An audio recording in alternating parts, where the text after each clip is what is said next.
Well, ladies and gentlemen, life members, VIPs, and stakeholders, good morning.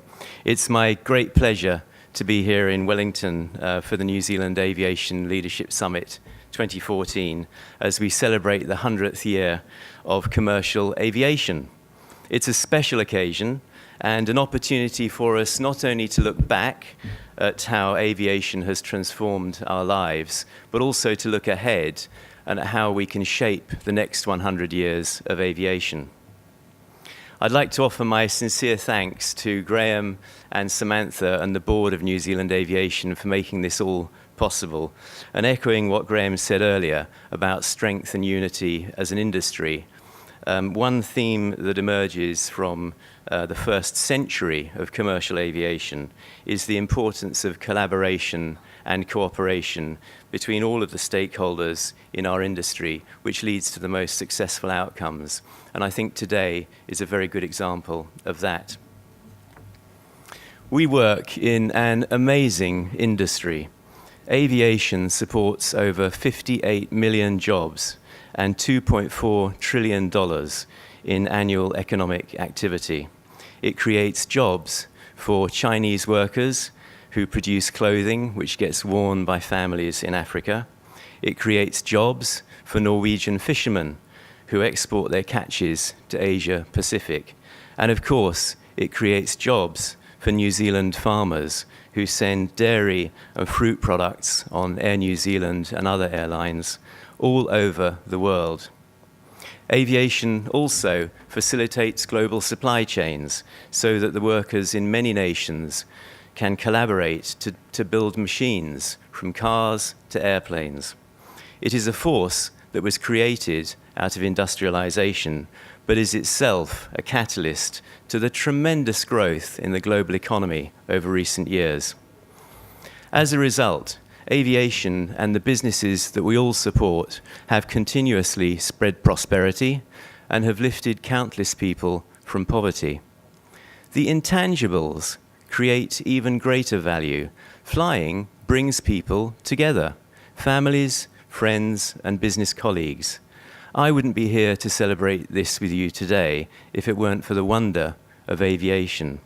How amazing it is to have the freedom to travel anywhere on our planet in just 24 hours. And it is with the help of this industry that minds can meet and exchange knowledge and ideas. No wonder aviation has turned our wonderfully big planet into a wonderfully small world of enormous opportunities. And I'd like to begin my presentation to you this morning by showing you a brief video about that first and historic flight in commercial aviation 100 years ago this year. And I've just got to press the right button here, I hope. The story of commercial plane travel begins just 100 years ago in Tampa Bay on the west coast of Florida. There, in January 1914, just a decade after the Wright brothers had shown powered plane flight to be possible, a big crowd gathered to see the world's first scheduled plane service take off. Aviation had previously been a plaything for inventors and daredevils, but entrepreneur Percival Elliott Fansler was determined to change that by setting up, in his words, a real commercial line from somewhere to somewhere else. The St. Petersburg-Tampa airboat line wasn't much like the airlines we know today. It shuttled just one passenger at a time between two towns on either side of the bay. Its Benoist 14 seaplane, piloted by pioneering aviator Tony Janus, was made of spruce and fabric. It looked like a cross between a dolphin and a dragonfly, and cruised just feet above the water. The first ticket was sold at auction for nearly $10,000 in today's money. And before takeoff, Fansler addressed the crowd. "What was impossible yesterday," he said, "is an accomplishment today, while tomorrow heralds the unbelievable." Well, when you look at those sort of confections of string and glue, I mean, it's simply astonishing to think how far we've come since that first commercial flight 100 years ago. This morning, I'd like to take a look back at the first century of commercial aviation, and then after that, look forward at the opportunities and what they might mean for New Zealand aviation. In the first 100 years, the market leader was initially the United States of America, and then the European market caught up with North America post-World War II. But now, Asia-Pacific has emerged as the market leader, accounting for 29% of the passenger market in 2012, against 26% market share in Europe and 25% in North America. And Asia's dominance, Asia-Pacific's dominance, is expected to continue to grow. By 2032, Asia-Pacific is estimated to account for 34% of global air traffic. Now, it's China that has driven the growth for the last 15 years, and as yet, China is still growing. And we haven't even seen the full possibilities from India, which is the world's third most populous country, or from Indonesia, which is the world's fourth most populous country.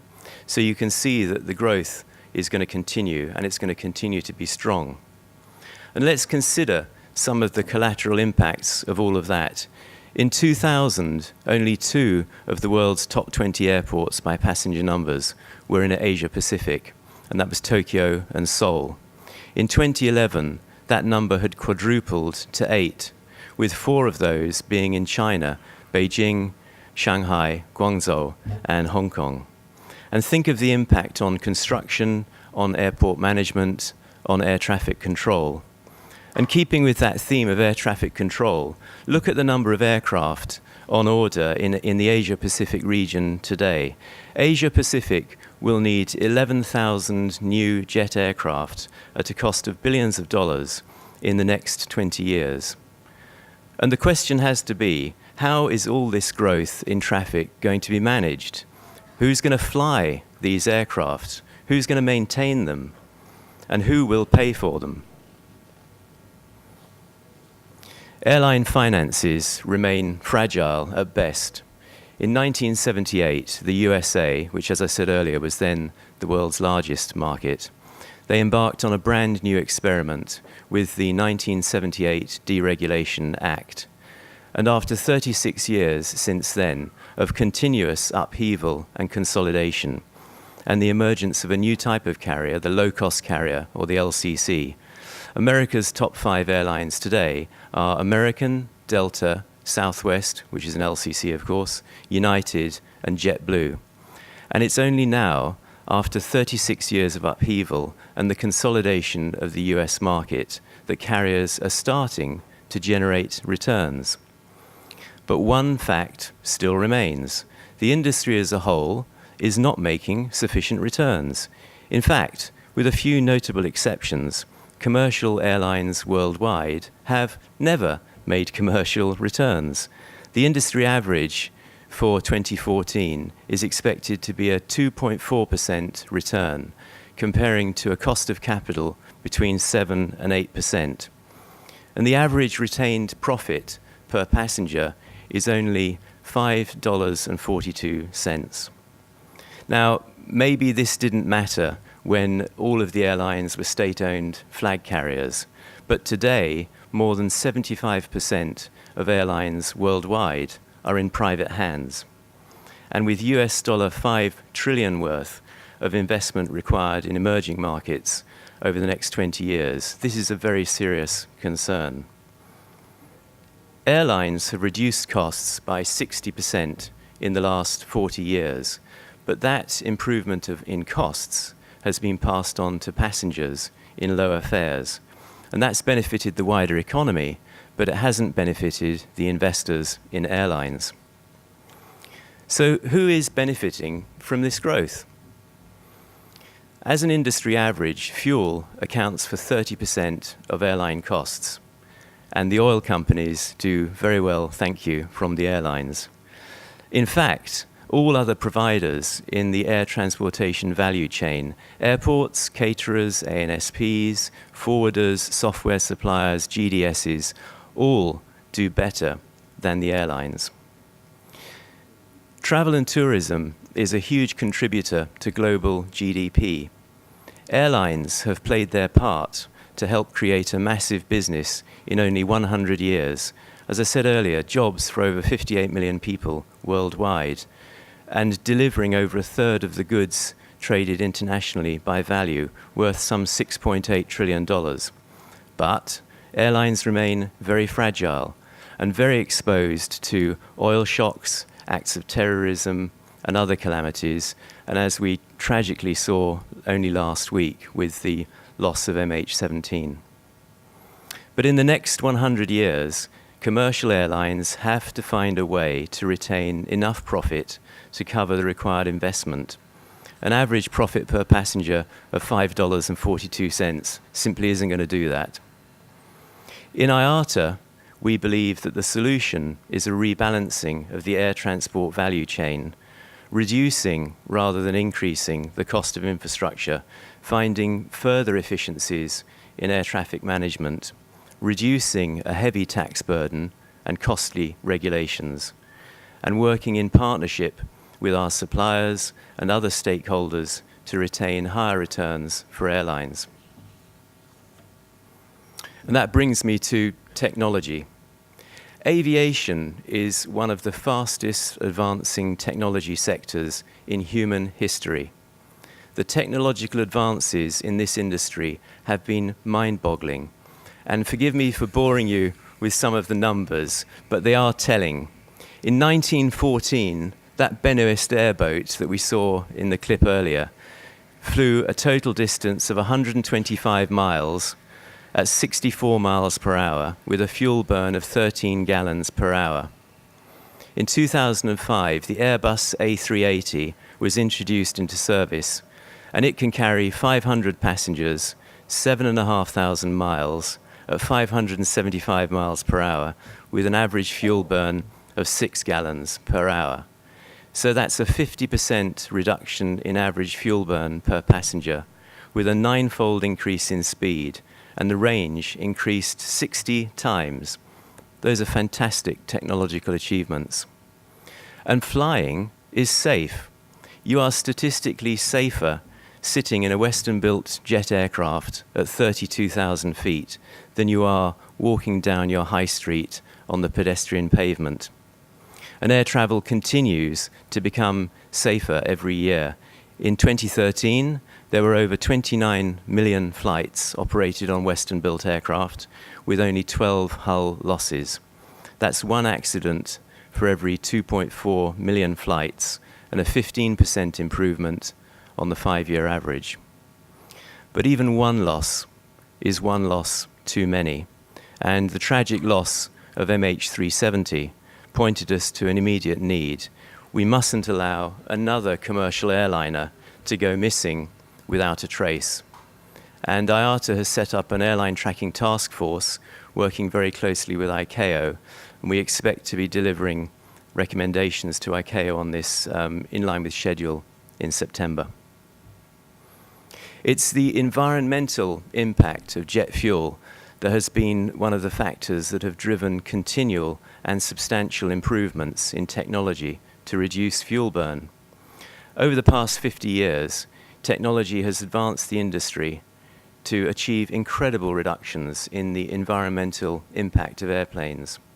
These technology advances have resulted in a 70% reduction in fuel consumption and CO2 emissions.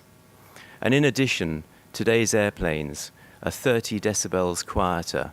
That's a 90% reduction in the noise footprint when compared with the original commercial jets in the 70s.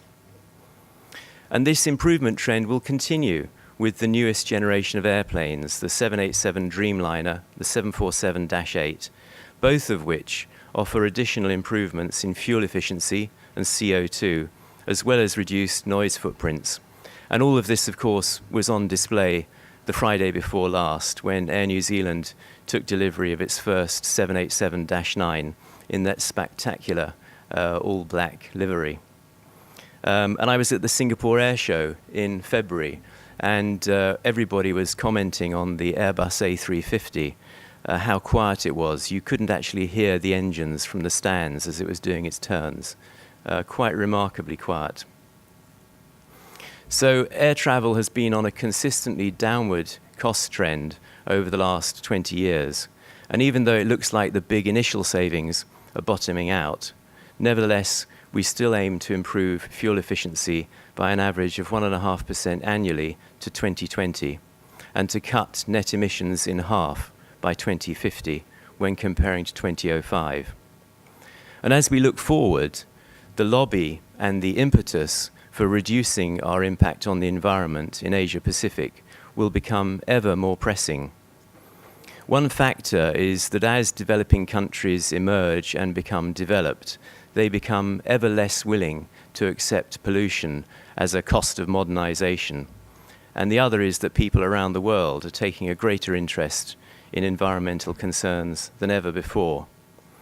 As an industry, we're committed to carbon neutral growth by 2020. And that means that in only 6 years' time, with advances in biofuels, engine technology, and air traffic management, any increases in activity must be more than offset by environmentally friendly measures.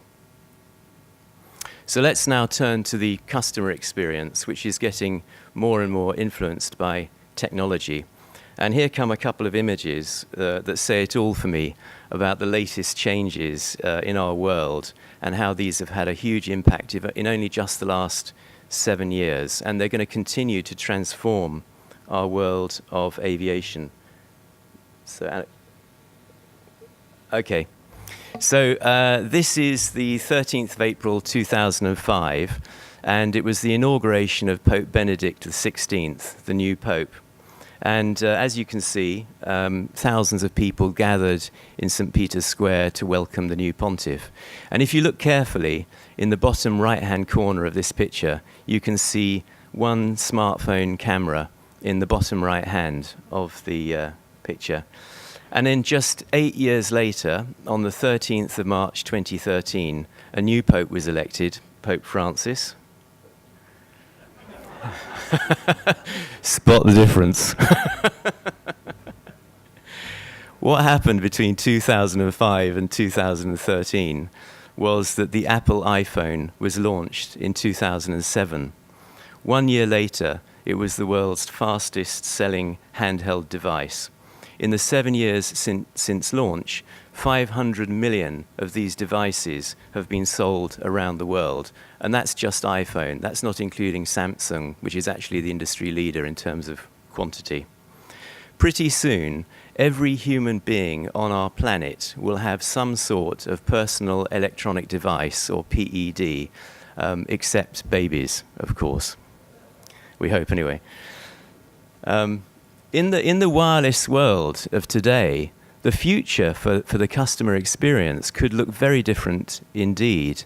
Already, more than 50% of the world's airlines offer flight search, tickets, check-in, and boarding passes using handheld devices or PEDs. The future is definitely going to be paperless, and passports, whether immigration like it or not, will be rendered superfluous by PEDs or biometrics. Baggage will be implanted with electronic tagging devices. Security clearance, known traveller, and screening will have taken place long before anybody gets to the airport. Security screening will no longer require stripping down to your socks and separating out liquids and laptops. Non-intrusive biometrics will confirm your identity.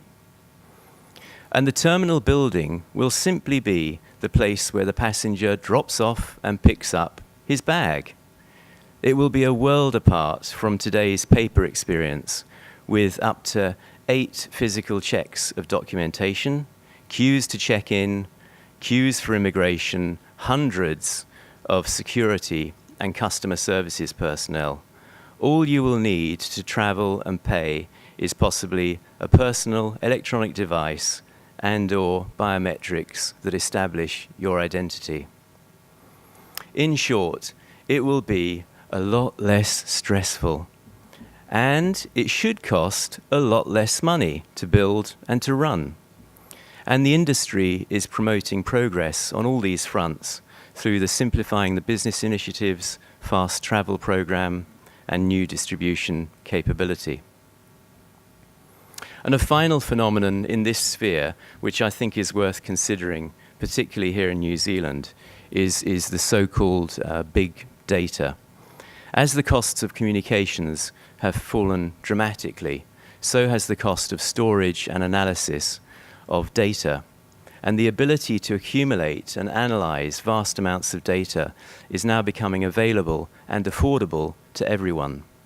In aviation, this has implications for mass customization, for distribution, and also in areas such as safety data analysis, where global data can now be accumulated and analyzed for even greater attention to operational safety. And big data is facilitating the Google driverless car now under testing in the USA.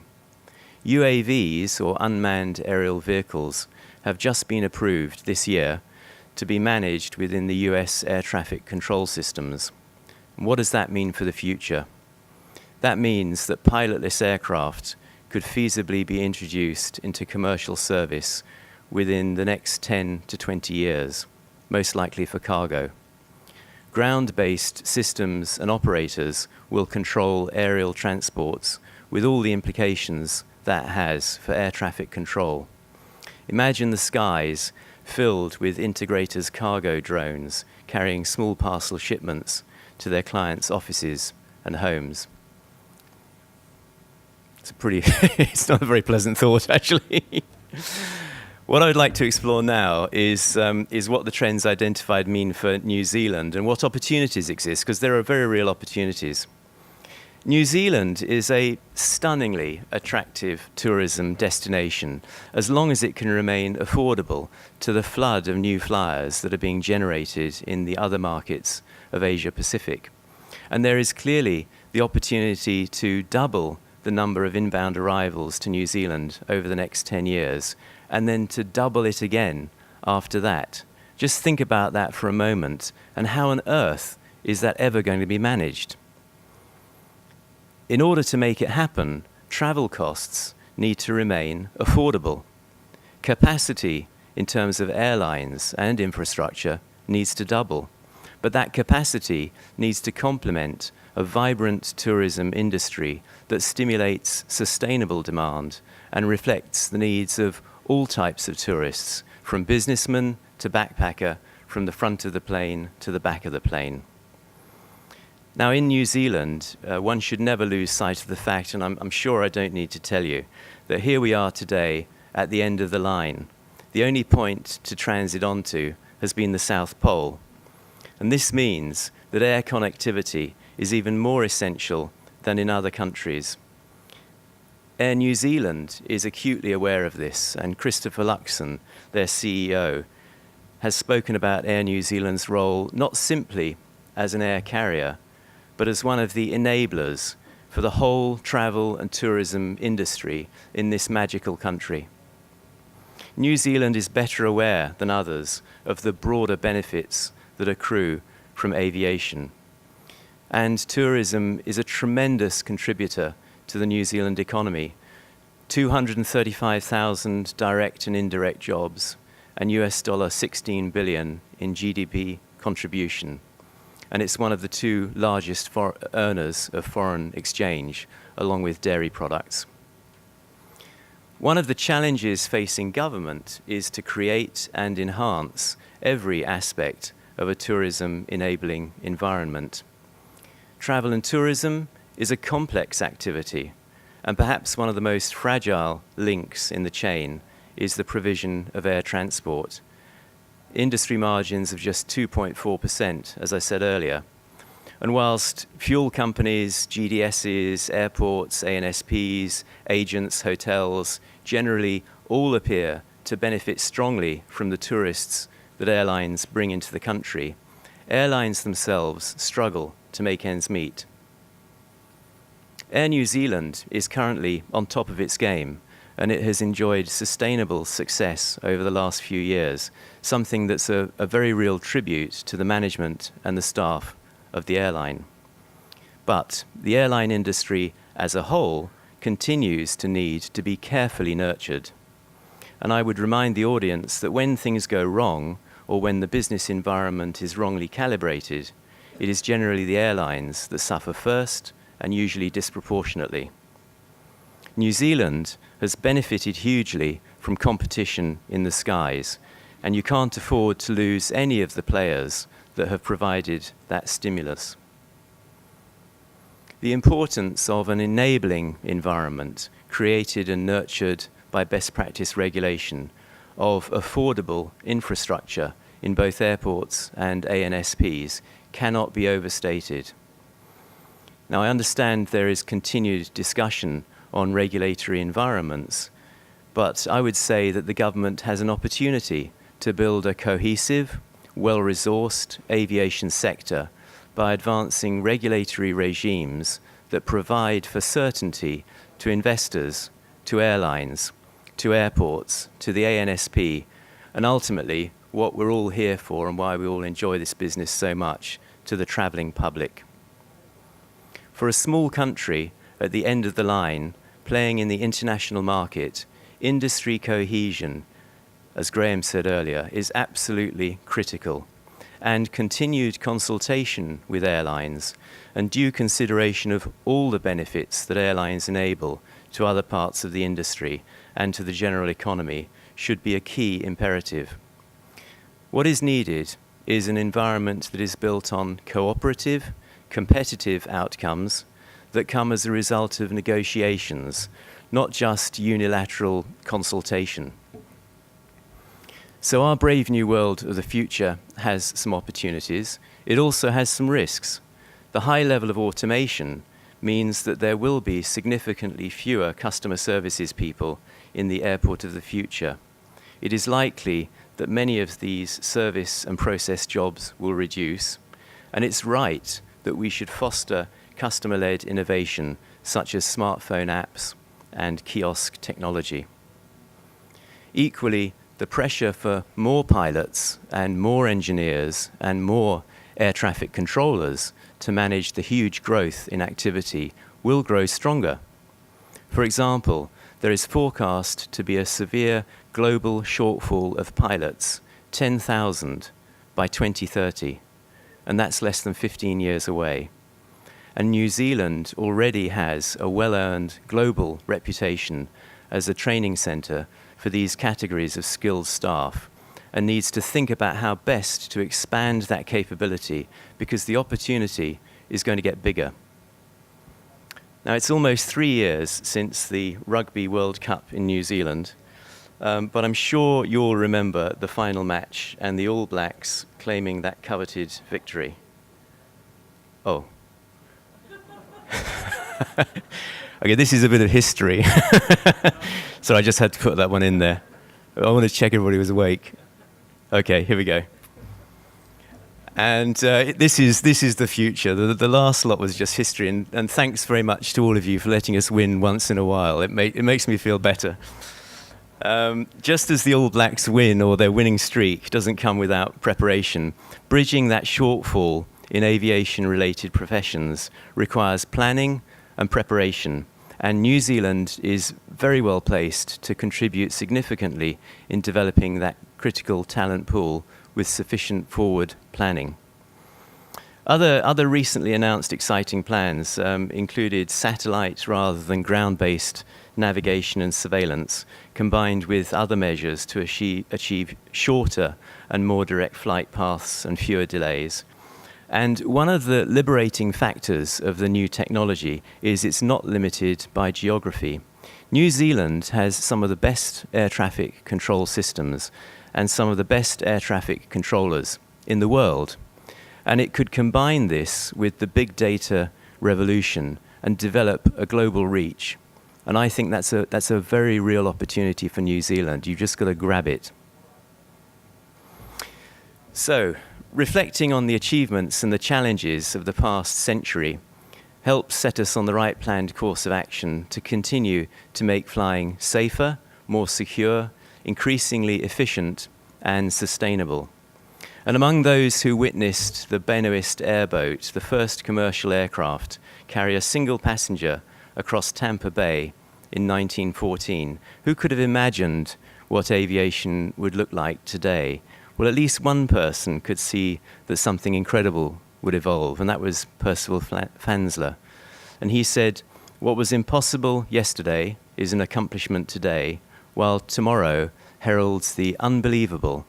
And those were prophetic words from the visionary entrepreneur who launched our industry. A century later, aviation is powering economies and lifting the human spirit. We have broken the bounds of speed and distance with ubiquitous global mobility. This very day, 100,000 flights will take 9 million people somewhere they want to go, to do something that they want to do, and to see someone that they want to meet. Aviation's greatest contribution is the freedom it gives people to follow their dreams and change their lives. We should never lose sight of the fact that we're all privileged to be part of a truly great industry. And in 100 years, we have turned our enormous planet into a small world. And in doing so, we have created a very big future for us all. Thank you very much.